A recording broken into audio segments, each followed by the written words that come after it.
At mga kabombo, mga ka-Star Nation, kaugnay nitong heat wave na situation. Good morning po and good evening po dito sa France. Hello po sa mga manonood.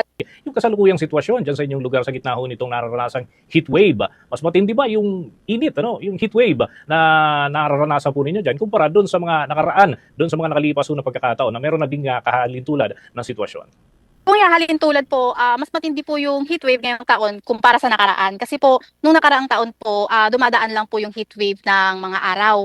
Pero ngayon po kasi, umaabot na siya ng ilang linggo. And maaga pa nga lang po dito, mataas na po agad yung temperature, kaya ramdam na po agad yung init. And umaabot po siya ng gabi na para bang tropical night ang dating po. Okay, panghuli na lamang po, Miss Kimberly, ano po ang hakbang na ginagawa ng French government para maprotektahan naman yung mga residente, lalo na ho doon sa yung mga hanay o sektor ng mga vulnerable, yung matatanda at yung mga batang-bata, mga sanggol, para maingatan yung kanilang kalagayan?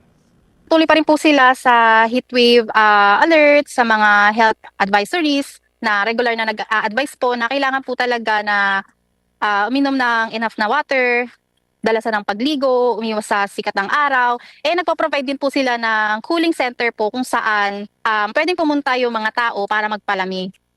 Ayun. With that, maraming salamat po at mag-ingat po kayo dyan sa inyong sitwasyon. Binibining Kimberly Alfaro mula dyan sa bahagi ng France.